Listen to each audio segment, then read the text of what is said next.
주님, 오늘도 우리에게 새날을 주시니 감사를 드립니다. 우리를 향한 주님의 사랑이 우리의 눈을 깨워주셨습니다.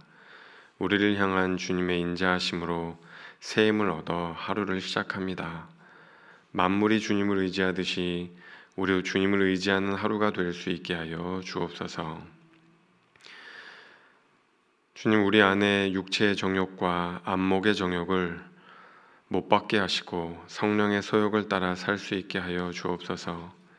이생의 자랑이 우리 영혼을 사로잡지 않게 해주시고 오직 십자가만 자랑하며 십자가를 의지하며 살아갈 수 있게 하옵소서. 이 세대의 가르침에 휩쓸리지 않게 하여 주시고 오직 말씀의 다림줄을 세워 주의 말씀대로 살아갈 수 있도록 도와주옵소서. 모이기를 패하는 어떤 사람들의 습관처럼 하지 않을 수 있도록 도와주시고 하나님께서 기뻐하시는 그리스도의 몸을 이루어갈 수 있게 하여 주옵소서. 주님, 환우분들을 위해 기도를 드립니다. 발목을 골절당한 이가 있습니다. 생활하는 것이 실로 쉽지 않습니다. 외출도 힘들고 거동 또한 불편합니다.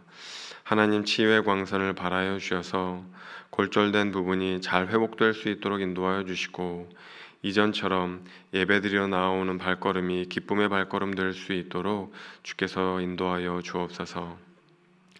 타국에서 살아가는 이들이 있습니다. 주재원으로, 사업으로, 유학으로 여러 상황으로 타국에서 생활하는 이들과 함께하여 주옵소서. 주님께서 이 땅에서 그들과 함께해 주셨던 것처럼 먼 곳에서도 충만하게 임재하여 주시고 인도하여 주시고 외롭지 않을 수 있도록 좋은 신앙 공동체를 만날 수 있도록 하나님 길을 열어주시기를 간절히 소망합니다. 하나님, 교회 이전을 위해 기도를 드립니다. 새로운 곳에서의 예배가 불편할 수도 있고 불안한 마음이 들기도 하지만 주님, 우리 가운데 새 마음을 부어주셔서 설렘과 기대를 허락하여 주시기를 원합니다. 하나님께서 그곳에서 임재하시고 역사하실 것들을 바라보며 새로운 믿음과 새로운 소명 주실 것들을 기대하며 나아갈 수 있는 우리가 될 수 있게 하여 주시고 함께 기도하며 교회 이전을 준비해 갈 수 있는 온 교우가 될 수 있도록 주께서 도와주옵소서. 이제 주님의 말씀을 통하여서 우리의 믿음이 굳건하여지기를 소망하오니 말씀을 통하여서 주님 우리 영혼을 붙들어 주시기를 기도합니다. 감사드리며 예수님의 이름으로 기도드립니다. 아멘. 네, 오늘 하나님께서 우리에게 주시는 말씀은 디모데전서 1장 1절에서 11절까지의 말씀입니다. 디모데전서 1장 1절에서 11절까지의 말씀 함께 교독하도록 하겠습니다. 우리 구주 하나님과 우리의 소망이신 그리스도 예수의 명령을 따라 그리스도 예수의 사도된 바울은 믿음 안에서 참 아들 된 디모데에게 편지하노니 하나님 아버지와 그리스도 예수 우리 주께로부터 있을지어다. 내가 마게도냐로 갈 때에 너를 권하여 에베소에 머물라 한 것은 어떤 사람들을 명하여 다른 교훈을 가르치지 말며 신하와 끝없는 족보에 몰두하지 말게 하려 함이라. 이런 것은 믿음 안에 있는 하나님의 경륜을 이룸보다 도리어 변론을 내는 것이라. 이 교훈의 목적은 청결한 마음과 선한 양심과 거짓이 없는 믿음에서 나오는 사랑이거늘 사람들이 이에서 벗어나 헛된 말에 빠져 율법의 선생이 되려 하나 자기가 말하는 것이나 자기가 확증하는 것도 깨닫지 못하는도다. 그러나 율법은 사람이 그것을 적법하게 했으면 선한 것임을 우리는 아노라. 알 것은 이것이니 율법은 옳은 사람을 위하여 세운 것이 아니요 오직 불법한 자와 복종하지 않은 자와 경건하지 아니한 자와 죄인과 거룩하지 아니한 자와 망령된 자와 아버지를 죽이는 자와 어머니를 죽이는 자와 살인하는 자며 음행하는 자와 남색하는 자와 인신매매를 하는 자와 거짓말하는 자와 거짓 맹세하는 자와 기타 바른 교훈을 거스르는 자를 위함이니. 다 함께 이 교훈은 내게 맡기신 바 복되신 하나님의 영광의 복음을 따름이니라. 아멘. 아멘. 네, 오늘부터 이제 디모데 전서가 시작이 됩니다. 그동안 우리가 구약 성경을 계속 묵상을 했습니다. 구약 성경에도 하나님의 은혜가 있고 하나님의 이제 사랑이 있지만 또 예레미야 애가 같은 거 이제 묵상할 때는 여러분 마음 가운데 슬픔과 또 어려움이 있으셨을 수도 있을 것 같습니다. 이제 드디어 신약으로 넘어왔습니다. 그래서 오늘 이제부터 시작되는 디모데전서 신약 말씀을 통하여서 하나님의 은혜와 예수 그리스도를 더 깊이 알아가실 수 있다면 좋을 것 같습니다. 이제 오늘부터 이제 시작되는 이 디모데전서는 바울이 디모데에게 쓴 편지입니다. 이제 개인적으로 쓴 편지이기는 하지만 실제로 이제 내용들을 보면은 어떤 공적인 그런 업무를 수행할 때, 그러니까 목회직을 수행할 때 어떻게 목회를 해야 되는지에 대한 그런 공적인 내용이 담겨져 있는 게 이제 디모데 전 후서예요. 이제 디모데는 성서학자들이 생각하기로 이제 몇 살쯤 됐을 거라고 이제 생각을 하냐면 대부분 이제 다 디모데가 젊다는 거는 이제 어느 정도 알고 계실 거라 생각합니다. 한 30대 한 초중반쯤 됐을 것이다. 이제 이렇게 생각들을 합니다. 고대 사회에서는 이제 그 30대 초중반까지도 젊은 사람이라는 표현들을 썼기 때문에 아마도 디모데가 이제 그 정도 나이가 됐을 것이다. 이제 이렇게 보는 거죠. 바울이 이제 오늘 말씀에 나와 있는 표현을 보면은 디모데를 어떻게 생각하냐면 믿음 안에서 참 아들 된 디모데 이렇게 이제 표현을 해요. 그러니까 그만큼 바울이 디모데를 얼마나 아꼈는지, 얼마나 사랑했는지, 얼마나 신뢰했는지 이제 그런 것들을 볼 수가 있는 이제 표현이죠. 그래서 이제 바울이 에베소 교회는 바울이 세운 교회는 아니에요. 아볼로라는 이제 사람이 아마도 이제 세운 것으로 생각되는데 그 에베소 교회에서 목회를 이제 그 두란노 서원에서 몇 년 동안 이제 하다가 이제 그 누군가에게 이제 이 교회를 이제 물려주고 목회를 할 수 있도록 해야 되잖아요. 그때 이제 바울이 이 디모데에게 이 에베소 교회의 목회를 맡기게 됩니다. 디모데는 나이가 그렇게 많지는 않지만 연소하지만 그래도 하나님을 믿는 그런 깨끗한 믿음을 가지고 그곳에서 목회를 열심히 잘 해나가고 있어요. 그런데 문제가 이제 시작됩니다. 초대교회에는 특히 이제 그 거짓된 가르침들이 많이 난무하던 그런 시기이기도 했어요. 그러니까 바울이 살았던 시대뿐 아니라 그 이후에도 계속해서 이제 이단들이 나오고 거짓 가르침이 이제 난무를 하게 됩니다. 그래서 이 디모데가 목회하는 에베소 교회에도 거짓 가르침이 막 난무를 하는 거예요. 이게 이제 에베소 교회의 가장 큰 문제였습니다. 근데 이 사람들이 이 거짓 교사들이 율법을 모르느냐, 성경을 모르느냐 그렇지가 않아요. 굉장히 잘합니다. 율법을 너무나 많이 잘 알고 그 아는 율법을 오용해서 잘못 이용을 해서 이제 선생이 되려 하고 이제 거짓된 가르침을 교회에다가 막 이제 가르치는 거죠. 그런 일들이 이제 일어났다라고 이야기를 합니다. 오늘날에도 이제 여러분 비슷하잖아요. 이단들이 굉장히 많잖아요. 근데 이단들 다 아시겠지만 이 단자가 끝단자입니다. 그러니까 시작은 성경으로 시작을 해요. 근데 이제 마지막에 가서 이상한 가르침을 이제 성도들한테 주입을 하는 거죠. 그러면은 이 디모데전서에서 이야기하는 그 거짓 가르침이 뭐냐? 성서학자들이 막 연구를 해요. 근데 뭐 이것도 좀 논란이 많기는 해요. 의견도 많이 분분하기는 합니다. 근데 대체로 이제 어떤 이야기들을 많이 이제 하는가 하면은 구약 성경에 특히 창세기 말씀을 이상하게 이제 가르친다는 거예요. 창세기 말씀을 거기에 보면은 뭐 신화 같은 내용들도 있고 족보도 있고 막 여러 가지 이제 내용들이 있잖아요. 그런 내용들을 이상하게 이제 잘못 가르치는 것일 것이다라고 성서학자들은 생각을 합니다. 이상하게 잘못 가르친다는 게 무슨 이야기인가? 구약은요 신약을 준비하는 거죠. 그렇죠? 예수 그리스도를 예비하는 성경입니다. 그러니까 구약 성경을 읽을 때 1차적으로는 그렇게 읽으면 안 되겠지만 결국에 가서는 예수 그리스도로 가게 돼 있어요. 그런데 예수 그리스도와 상관없이, 예수 그리스도와 아무런 상관없이 구약 성경을 읽는 거죠. 그리스도를 드러내기 위해서 구약 성경을 보는 것이 아니라 유대교의 우월성을 드러내기 위해서 구약 성경을 보고 짜맞추고 이제 이런 것들이 거짓 가르침이 아니었겠느냐라고 성서학자들은 생각을 합니다. 근데 이제 이 거짓 가르침이 무엇인지에 대해서는 여러 가지 이제 의견들이 있는데, 우리가 조금 오늘 말씀을 읽으면서 눈여겨봐야 할 것은 뭐냐면 그 거짓 가르침의 열매예요. 열매. 여러분, 거짓 가르침의 열매가 뭘까요? 열매. 4절 말씀에 그 거짓 가르침의 열매가 이제 나와 있는데요. 오늘 말씀 4절을 한번 읽어보겠습니다. 신화와 끝없는 족보에 몰두하지 말게 하려 함이라. 이런 것은 믿음 안에 있는 하나님의 경륜을 이룸보다 도리어 변론을 내는 것이라. 하나님의 경륜을 이룸보다 도리어 변론을 내는 것이라. 거짓된 가르침의 열매는 뭐냐면요, 변론을 내는 거예요. 변론.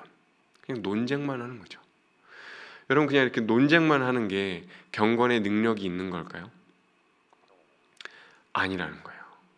경건의 능력은 없고 경건의 모양, 껍데기만 갖추고 있는 자들이라는 거죠. 그러니까 이 거짓된 가르침을 가지고 논쟁을 일삼고 변론을 일삼아서 교회를 분열시키는 열매를 맺게 된다, 그런 이야기를 하는 거죠. 오늘날 이단들도 똑같죠. 교회에 들어와서 사람들을 미혹시키고 사람들에게 의심하게 하고 혹하게끔 성경을 해석을 해서 하나님께 대해서 잘못된 생각을 갖게 하고, 잘못된 생각을 갖게 하는 잘못된 교리는 결국 잘못된 열매를 낳게 되는 거죠. 그래서 이제 이단에 이렇게 뭐랄까요, 가신 분들을 보면은 이렇게 좀 가정이 망가지거나 이렇게 사회생활이 잘 안 되거나 이런 분들이 너무나 많아요. 잘못된 열매를 맺게 하는 거죠. 잘못된 가르침이. 그래서 이제 바울은 이제 그런 부분들을 우리가 주의해야 한다, 경계해야 한다, 이제 그런 이야기를 오늘 디모데 말씀을 통해서 하고 있습니다. 그러면서 이제 율법 이야기를 해요. 율법 이야기를 하는데, 여러분, 우리가 이 성경에서 나오는 율법은 딱 레위기 이런 율법이기도 하지만 크게 보면은 구약 성경이라고 보셔도 돼요. 근데 이 율법의 기능을 우리가 좀 알고 오늘 좀 말씀을 살펴볼 필요가 있어요. 여러분, 그 구약에 나와 있는 율법의 기능, 첫 번째 기능이 뭐냐? 갈라디아에서도 나와 있긴 한데 첫 번째 기능이 뭐죠? 갈라디아에서 이제 많이 나오는 건데, 몽학 선생, 그렇죠? 몽학 선생의 기능을 한다는 거예요. 우리를 예수 그리스도께로 인도하는 몽학 선생, 옛날 표현이기는 하죠. 이 이제 기능을 하는 거죠. 그러니까 율법의 목적은 뭐냐면은 마틴 루터가 이제 그런 이야기를 합니다. 종교개혁자 마틴 루터가 율법은 인간의 자기 의를 부서뜨리는 강력한 망치다. 율법은 우리의 자기 의로움을 부서뜨리는 망치와도 같다, 이제 그런 이야기를 하는 거예요. 그러니까 우리는 다들 우리가 의롭다, 우리가 잘하고 있다, 뭐 이런 생각 가운데 사로잡혀 살아가지만, 성경은, 율법은 우리에게 우리 죄를 드러내서 하나님 앞에 우리가 죄인임을 깨닫고 예수 그리스도가 필요한 사람들이라는 것을 깨닫게 하는 기능을 그 율법이 한다는 거죠. 이게 이제 율법의 첫 번째 기능입니다. 첫 번째 기능, 우리의 죄를 깨닫게 한다는 거죠. 근데 이제 두 번째 기능이 있어요. 이거는 이제 그 종교개혁자 존 칼빈이 이제 한 건데, 교육적 기능이 있습니다. 교육적 기능. 이건 뭐냐면은 죄가 뭔지, 악이 무엇인지를 우리에게 알려줘서 그 죄를 짓지 않고 살아가도록 하는 교육적 기능이 있다는 거죠. 우리가 성화에 도달할 수 있도록, 우리가 이제 도덕적인 삶을 살아갈 수 있도록 그 깨닫게 하는, 인도하는 그 기능이 있다는 거예요. 무슨 이야기냐면, 여러분, 우리가 신약 말씀을 이제 많이 묵상하며 이제 살잖아요. 근데 그렇다고 해서 구약 성경에 십계명 공부 안 하나요? 십계명 없애버려요? 십계명 없어도 되나요? 그렇게 생각하시는 분 아무도 없잖아요. 구약 성경이라고 하더라도, 오래된 율법인 십계명이라 하더라도 레위기라 하더라도 그거 뭐 다 필요 없다 이렇게 생각하지 않잖아요. 지금도 열심히 십계명 공부하고 율법 공부하고 하잖아요. 왜요? 신약이 있는데. 예수 그리스도면 다다. 예수 그리스도면 다인데 왜 우리가 굳이 율법 공부하고 십계명 공부하고 그렇게 하나요? 그렇게 하는 거는 우리가 어떤 삶이 잘못된 것이고, 그렇죠? 십계명에 보면 탐욕하지 말아라, 거짓 증거하지 마라 그렇잖아요. 그러니까 어떤 삶이 잘못된 것이고 어떤 삶이 바른 삶인지 우리로 하여금 깨닫게 하고 그러한 삶을 추구하며 살아갈 수 있도록 도전하는 기능이 율법에 있다라고 하는 거죠. 그래서 오늘 말씀에 9절에서 10절을 보면은 음행하는 자, 남색하는 자, 살인하는 자 이렇게 이제 불법을 행하는 그런 목록들이 쫙 이렇게 이제 나와요. 뭐 어머니를 죽이고 아버지를 죽이고 뭐 이런 이제 것들이 쫙 나오면서 어떤 것들이 잘못됐는지 그 잘못된 행위를 교정하는, 고치는 그런 기능을 율법이 한다라고 이야기를 하는 거죠. 쉽게 얘기하면 이런 겁니다. 여러분 교통법규가 왜 필요하죠? 난 교통법규 너무 잘 지키고 있는데 교통법규가 왜 필요하죠? 안 지키는 사람들이 있잖아요. 속도 위반하는 사람들이 우리 중에도 있죠. 저도 있고 있잖아요. 음주운전하는 사람도 있잖아요. 이 법규를 어기는 사람들, 잘못된 길로 가는 사람들이 있거든요. 그러니까 교통법규가 있는 겁니다. 뭐가 잘못됐는지 알려주고 그것을 억제하고 선한 삶을 살 수 있도록 인도하는 기능을 교통법규처럼 율법이 하는 거죠. 그런데 이제 교회에 들어온 이 거짓 교사들은 이거를 이제 못하도록 계속 이제 입만 열면 뭐 그냥 율법 이야기 막 하는데 이제 이 행위를 고치는 것은 안 하고 계속 이제 논란만 일삼는 거죠. 이게 옳다, 저게 옳다, 넌 잘못됐다, 뭐가 어쨌다 이제 그런 이야기를 하는 거죠. 그런데 참 복음이 선포되면 그럼 어떻게 될까요? 참 복음이 선포되면 사랑의 열매가 맺힙니다. 삶의 열매가 맺혀요. 이게 굉장히 중요합니다. 진짜 말씀이 선포되고 진짜 참 가르침이 선포되면 우리의 삶의 열매가 맺힌다는 것을 오늘 말씀 이야기를 해요. 그게 5절 말씀에 나와 있는데요. 한번 같이 5절 읽어보겠습니다. 이 교훈의 목적은 청결한 마음과 선한 양심과 거짓이 없는 믿음에서 나오는 사랑이거늘. 이 교훈의 목적은 청결한 마음과 선한 양심과 거짓이 없는 믿음에서 나오는 사랑이거늘. 여러분 성경의 가르침의 목적은요 사랑입니다. 사랑. 그러니까 내가 오늘 말씀을 잘 읽었는가, 내가 오늘 묵상을 잘 했는가, 내가 예배를 잘 드렸는가, 이것을 판단하는 시금석은 내가 하나님을 얼마나 사랑하게 됐고 내가 이웃을 얼마나 사랑하게 되었는가, 거기에 달려있는 것이라는 이야기를 디모데에게 바울이 해주고 있는 겁니다. 여러분 그래서 오늘 말씀은 생각보다 심플합니다. 그래서 오늘 여러분 기도하실 때 그렇게 이제 묵상해 보시면 좋을 것 같아요. 오늘 기도하실 때 복음을, 하나님이 나를 얼마나 사랑하시는지 깊이 묵상해 보는 겁니다. 주님께서 나를 사랑하셔서 얼마나 큰 희생을 치르셨는지, 얼마나 큰 대가를 치르셨는지 계속해서 묵상하는 거예요. 여러분 비신자들에게만 복음이 필요한 게 아닙니다. 우리에게도 너무나 복음이 필요해요. 그렇게 묵상을 한 이후에 이제 예배당을 나가실 때는 그 복음이 이끄는 대로 청결하고 깨끗한 마음과 선한 양심과 거짓이 없는 믿음에서 나오는 사랑으로 살 수 있도록 주님 도와주십시오. 그렇게 결단하면서 이 예배당 바깥으로 나가시는 거예요. 여러분 하실 수 있으시겠죠? 온라인으로 예배드리시는 성도님들도 오늘 예배를 마친 이후에 그렇게 묵상하시고 하나님이 나를 얼마나 사랑하시는지 그 복음을 묵상하고 집 밖으로 나가실 때는 혹은 하루를 살아가실 때 내가 이 사랑의 마음을 가지고 살아야겠다 결단하실 수 있는 우리 존귀한 성도님들 되실 수 있기를 간절히 바랍니다. 기도하겠습니다.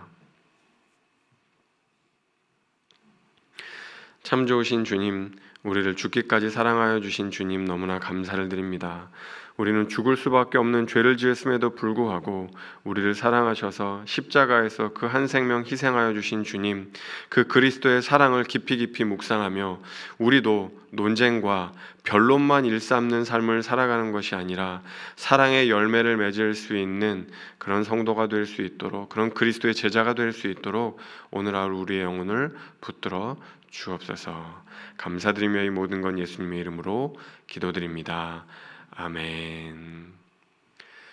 이제 각자의 기도 제목을 들고 주님께 나아가겠습니다.